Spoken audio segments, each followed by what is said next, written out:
是谁的心啊，孤单的留下，他还好吗？我多想爱他。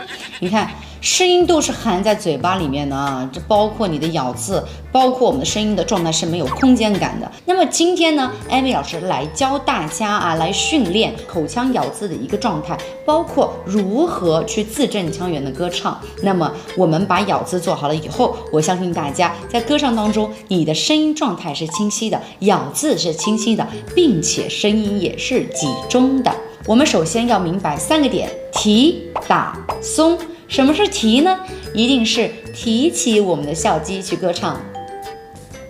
好，这是第一个，看到没有？艾米老师保持一个微笑的一个状态啊，我们的笑肌是往上提起来的，露出你们的牙齿上半部分8颗牙齿，好不好 ？OK， 好，这是我们的提，先做一个这样的训练。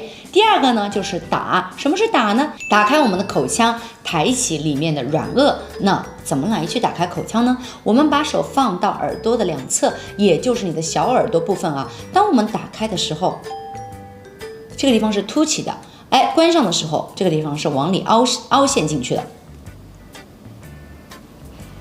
好，然后呢，第3个呢就是松。松是什么意思呢？松就是松掉我们的下巴。我们来去做这样的一个训练。OK， 再来一次。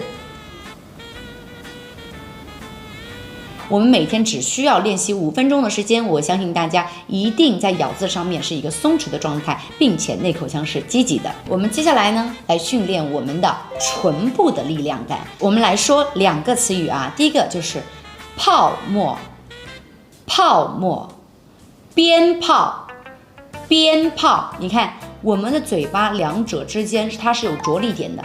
鞭炮、泡沫，来去训练我们的双唇的着力点的一个感觉啊！千万我们不要唱着唱着歌是有方言的一个状态。好，第2个呢，来去训练我们的舌头的敏捷度。我们怎么来训练呢？啦啦啦啦啦，啦啦啦啦啦。小时候我们会不会喜欢给人家吐舌头，包括给人家做鬼脸？啦啦啦啦啦啦啦。